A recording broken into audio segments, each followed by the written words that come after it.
After a decade of complaining and campaigning, today there was victory for the victims injured by a disgraced surgeon.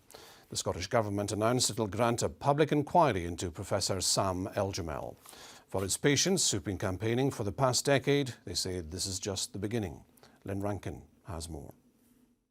Many former patients still live with the consequences and still have many unanswered questions. That is why today I'm announcing our intention to commission a full public inquiry to seek answers to those questions. Mr Eljamel practised as a consultant. From her home in Broughty Ferry, Faye Pelwa's decade of anger and frustration turned to relief. The former teacher was operated on by Sam Eljamel 7 times, leaving her with severe spinal damage.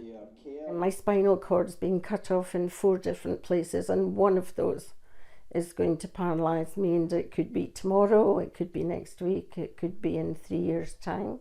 We don't know, but it's a when and not an if. We need a public inquiry! Patients have protested at Parliament. We've been let down! And at hospitals where they were harmed.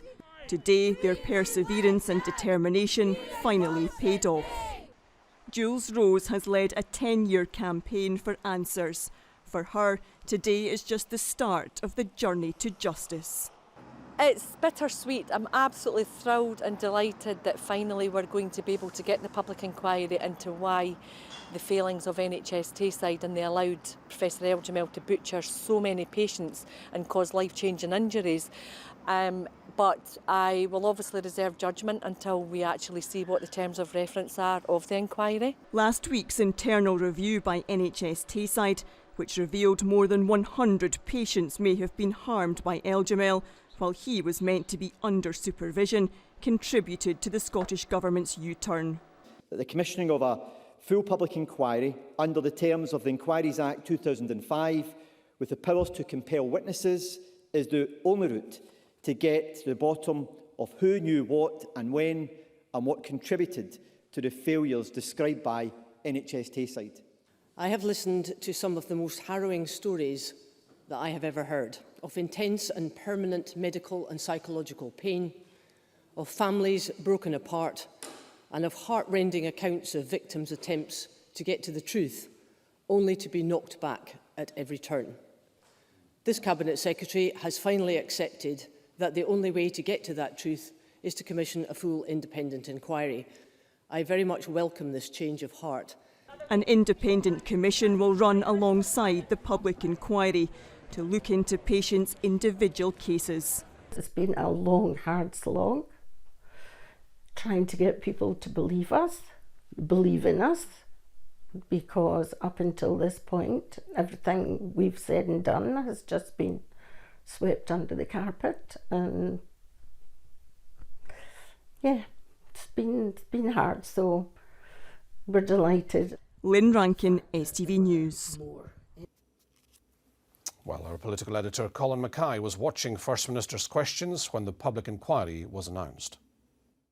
At First Minister's questions, Humza Yousaf announced the full public inquiry into the disgraced brain surgeon Sam Eljamel. The Scottish Government's been under great pressure to go for this full public inquiry from patients, victims of Sam Eljamel, from many of them protesting outside the Scottish Parliament yesterday, but also from MSPs right across the Scottish Parliament. Following the publication of NHS Tayside's due diligence review of documentation held relating to Professor Eljamel, whether the Scottish Government will immediately approve an independent public inquiry.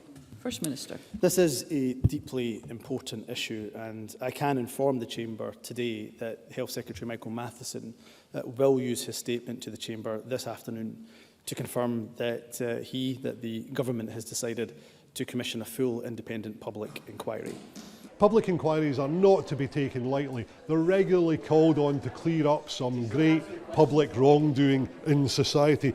but generally they only take evidence from a few of the affected people. They don't give specific answers to people's problems, and they cost the taxpayer millions and can take years to deliver. So ministers weren't keen on going down this route until they got this new due diligence report on NHS Tayside last week, which revealed further failings. So on Tuesday, Cabinet agreed to go for a public inquiry, and today the First Minister and the Health Secretary announced that. But there will still be individual clinical reviews carried out independently so that everyone affected by Eljamel gets some kind of answer. And none of this will stop attempts to try and extradite him from Libya, although realistically that's going to be much harder to deliver.